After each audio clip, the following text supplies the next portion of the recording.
Hello, fellow female activists. Today we are going to talk about movement. Hi there, Cathy Perez, a fellow female activist and wellness coach. And today we'll be talking about movement, okay, how that relates to you as an activist and how you can make sure that that is invigorating, okay, so that you can use movement to invigorate you, i.e., to create more energy, on-demand energy. So, as we already are familiar, we will begin with our positive quotient repetitions or PQ reps. Okay. So, if you are familiar with meditation, it's suggested that you be somewhere quiet, excuse me, somewhere quiet, okay, where you can just be safe. If you feel safe enough, feel free to close your eyes. I will do the same. So, whether you're sitting, standing, or laying down, feel free to go ahead and grow your tallest spine. So, elongate your spine so that you feel nice and tall, even if you're laying down. Close your eyes again if you feel safe. And go ahead and think about listening now. If you're able, listen to the furthest away sound you can hear.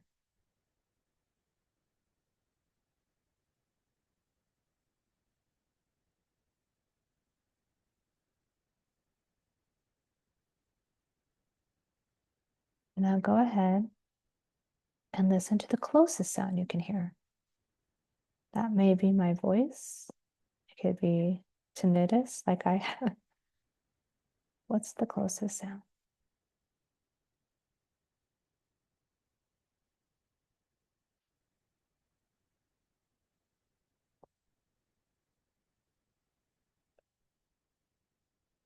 Now, we want to go ahead and this type of PQ is a little advanced, but I think you will appreciate it.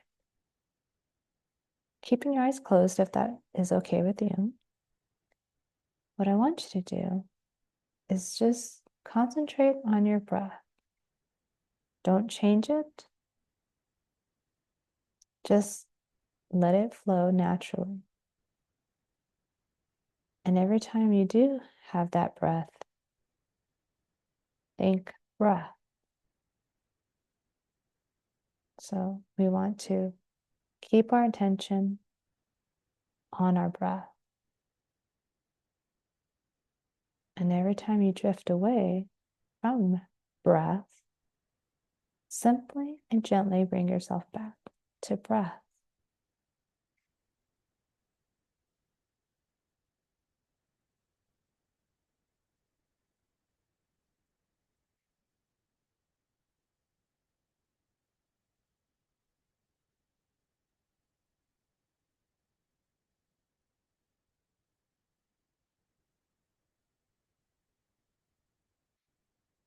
And now go ahead, and this time we're going to change our breath. So we're going to take a deep breath that basically fills us up 360 degrees. So take a deep breath in, expand everywhere, and then exhale it with a sigh.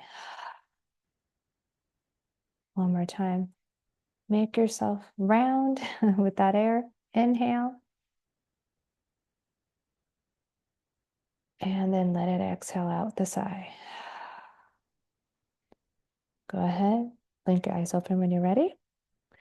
And here we are. I know that I feel nice and limber almost. I hope the same for you. If you're new to this channel, hello, Cathy Perez, and I am a wellness coach. I am also a fellow female activist. And we are here learning quick ways to invigorate yourself, okay, from the inside out. Empowerment happens because it comes from the inside, not from outside forces, correct? So today, like I started, when we started, we're talking about movement. And the reason why I use the language I do, it's very intentional. For too long, words have been co-opted pretty much through patriarchy and misogyny. And so our world, okay, as females, has been seen through the lens of males. Well, now we understand better. We have science, everything is in our favor, right? And we understand that we get to take back our power simply by choosing our words, for one. But two, just like we did so with our PQ reps, we can understand how much empowerment we create simply by using our internal, our internal, um, everything that Mother Nature gave us, right? That's all we need, at least in the moment. So movement. If you are blessed with the ability to move different parts of your body, and even if you are limited, then guess what? It still makes sense for you to listen on, okay? So how does this deal with wellness? Well, movement really is pretty much the oldest way that humans traveled, okay? So if you are able, you know, people moved literally through walking. Okay, that's how they traveled. So our bodies essentially were meant to move, and that can be in different ways, right? So movement, the reason why I'm very selective of the word choice, okay? The reason why I'm not using exercise, the reason why I'm not, using uh let's say anything other than what sounds natural is intentional. Movement is how we literally live, okay, as humans. If we're able, and even if we have assistance in any way, shape, or form, movement is just part of who we are. And so for us to move on a daily basis just makes sense. Intentional movement is something that we definitely want to take seriously in the way that if we move naturally, okay, then that's just part of what we are as humans, what we do as humans. When we are intentional about our movement, it's because we're going towards a certain goal. In this case, every time I have intentional movement, it's usually because I'm taking a walk, okay? And walking, again, in and itself is just a way to relax. It can be. But it's also a way that humans move from one area to another. Okay. So there's purpose behind walking in and itself. But sometimes I just go for a walk because I need the air. I get to be out and about because it makes me feel good, right? So movement, beyond just being how the body is supposed to move, right? It's meant to take up space in different locations. Okay. It is a way, and it's a cheap way. The cheap and the easiest form of therapy, let me tell you. But it can include anything where you are taking movement, okay? Again, I use walking, okay, as a form of not just therapy, but of intentional movement, okay? It is my exercise when times when I don't feel like pretty much putting myself through any other type of what you'd call intentional movement, okay? When I'm feeling down, I'll take a walk though, because I want to increase, okay? I want to increase my happiness.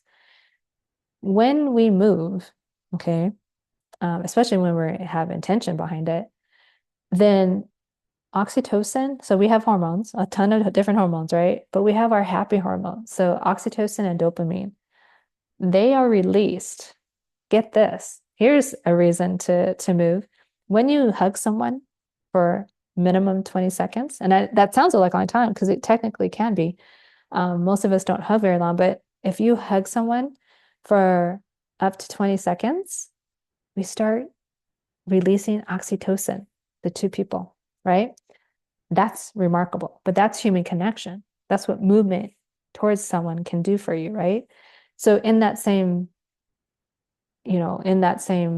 general thinking, as much as I want to hug as many people as possible, I'm not always around people. Like right now, there's no one around me.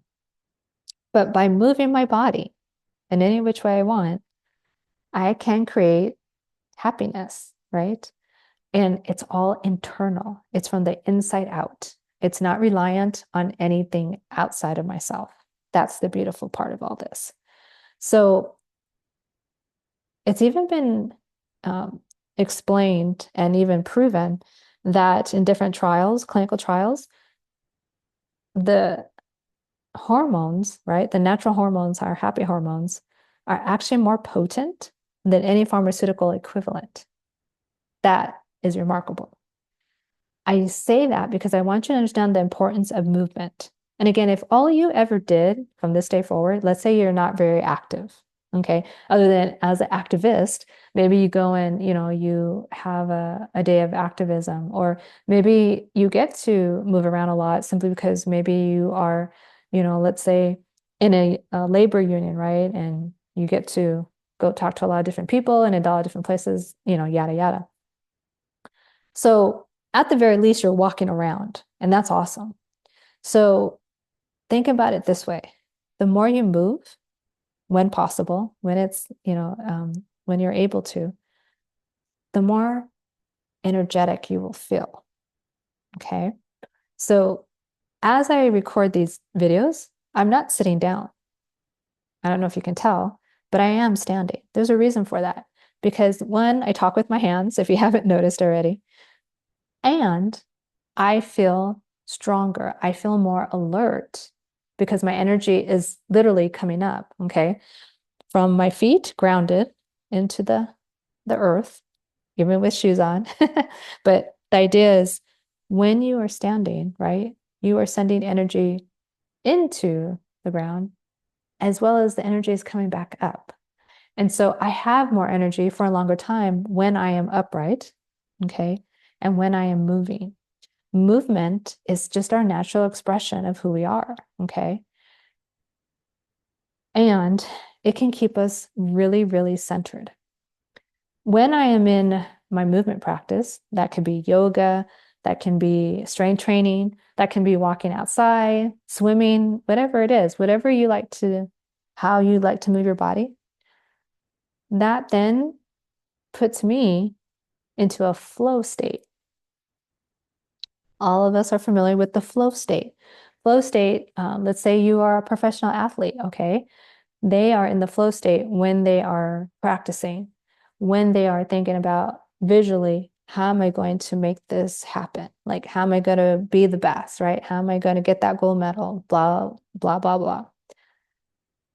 The flow state happens because it's not about forcing something. So, like, HIIT, um, high intensity interval training, I don't like it. And I have used it because my different fitness coaches have programmed it into my weekly, different routines, and that's fine. And it's awesome, but I don't want to do it all the time, right? I don't want that in my different repertoire. I would much rather take a walk. Why? Because it gives me time to just let my mind really focus on what I'm looking at. Okay. So we can PQ rep while we're walking.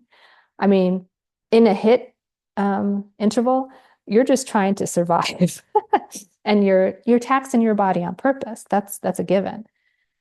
And there's nothing wrong with that. But flow state happens more often than not when we are resting. Okay. So after a really heavy duty strength training session, I'll put my weights down and then, you get that 20 seconds, maybe that minute rest. Guess what happens? My mind is free. Okay. It has a lot of oxygen because of the movement. And now all of a sudden, all these ideas flood into my head. Why is that? Because we're in the flow state. Maybe you write in your journal. Guess what? That can also be you in a flow state. More times than not, okay, I know this happens because it happens to me all the time. I have my best ideas when I'm in the shower. Why is that? Because flow state happens when we're not in the sympathetic nervous system, i.e., the alert. No, it's when we're in the parasympathetic. And what do you think movement puts us into? It moves us ever so slowly into the parasympathetic nervous system. That's why it's so important to understand how powerful movement can be. So before, let's say you go into your next, labor union meeting, okay, and it's going to be a heated topic, PQ rep, all right? that puts you into the flow state. So movement, again, it's so important. I want to, again, so here's another example of movement. When I used to run, because I used to run, but I think I'll take it up again. But right now I like to walk more. But when I used to run, it was so funny because when you're running, and I usually ran with others, we'd have our conversations, and it was interesting because I could obviously keep up a conversation, and we were running for long distance. And when we were done, I actually had energy, even though we had exhausted, right? 7 miles, 8 miles, whatever the training for that day was. When we were done, oh my gosh, I felt so invigorated. Now I was tired, right? Physically, but mentally, I had so much oxygen in my head. I was like, oh wow, I can do this, and this. I'm thinking ahead of what my day is going to look like. So movement, again, looks different for everyone. Movement can be dancing after you single-handedly, got on the phone for an hour and possibly were able to confirm like 10 different donors for your nonprofit. Movement looks like, air jacks, right? Like movement is anytime you are not stationary, all right? And that simple movement can actually be, believe it or not, a PQ rep, okay, a positive quotient repetition. Anytime you are focusing yourself back into your body, and not because of like an anxiety episode situation, you literally are focusing on how your body feels. That's when you can get into the flow state. Movement is essential to get into the flow state. We, as humans, can get into that flow state a lot more often when we are in our parasympathetic nervous system, not the sympathetic nervous system. Okay. Movement, again, looks different for everyone, but it's imperative that we get to do so however we can, as often as we can. All right. So on-demand energy comes about simply by like me standing. I can't stand still very long. So you kind of see me shifting every so often, right? And some of that is because I probably need to have better support for my feet as I stand here.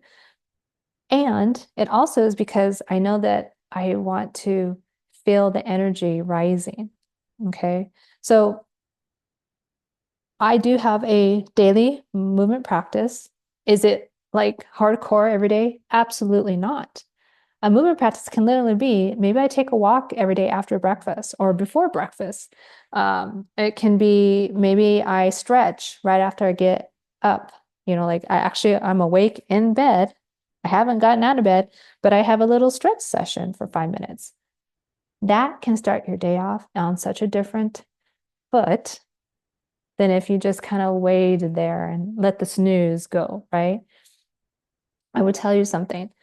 Simply stretching like I do, it's a gratitude practice I have. But as soon as the alarm goes off, I basically start from my toes and I take that stretch all the way up and then come all the way down and do it again one more time. That simple stretch is movement. And there's two reasons why I perform that every morning. One, to thank the maker that I got up this morning and I could see and literally I'm awake and alive. And two, quite literally, it's a body scan. I'm moving my body to invigorate myself. So I want to make sure everything is working as it should, right? Like nothing is too sore. I'm feeling everything that should be there. Movement is life. Okay. And however that looks to you, again, maybe you're not the most active person, or maybe you have limitations in that way. But guess what? Movement comes in all types of formats. Do not discredit whatever movement you can make because it will make a difference. Movement, again, is part of being human. And so the more we move with intention, okay, the better we're going to feel is what it comes down to. So, yes, I believe in movement every single day. So, I have a daily movement practice. So, 7 days out of the week, I am moving my body intentionally at some point during the day. Could I move more? Heck yeah. But at least I know at the beginning of my day, I started it with the intention of getting into that flow state as quickly as possible. Now, I'm not going to always stay in the flow state, correct? But I've put myself in a better position because of it, because I chose to move my body. So when you're feeling down, when you're feeling depleted, move that body. Like don't sit for hours and hours. Get up, literally just get up. If that's all you do, you moved out of that seat that you're in and now you're standing. Okay. And then go for a walk around your office or your personal space. And then come back and get back to it. But movement is so imperative. So if you are blessed with the ability to move in every way possible, use that ability, okay, to your advantage because it's going to keep you in the flow state longer and it's going to help you create those happy hormones a lot easier and for free. And let's face it. I mean, exercising, if you want to call it that, any type of movement that you can do regularly, it is like the cheapest form of therapy. Let me just tell you. And I've been to therapy, so I'm not knocking therapy. If you haven't been to therapy, go to therapy. And for cheap therapy, go take a walk. And you'd be surprised how well you feel after that one walk. Okay. So, movement imperative to keeping your physical and your mental state in a better, or to perform better, really, quite honestly, as an activist. Any type of daily movement is going to help you. Okay. So, your call to action is in the comments. Let me know what your daily practice is when it comes to movement. Like, do you have a daily practice of movement? What do you prefer? I have all types of, favorite ways to move my body. And I can tell you, I'm always looking for fun ways to move my body. So if you have any recommendations, put them in the comments. And again, if and when you can find time for intentional movement, do it because it's only going to help you. I have never ever once told myself, oh, I wish I hadn't gone and taken, you know, whatever type of movement practice I had going on that day. Never. It has never happened. So with that, have a wonderful rest of your day, evening, whenever you're watching this. And remember to get in that movement. And again, if you are interested, I am happy to talk about my 12-month Sage and Strong lifestyle for Changemakers program. And I would love to interview you and see if you would be a good fit for the program. All right. Until next time, take care, take charge. God bless.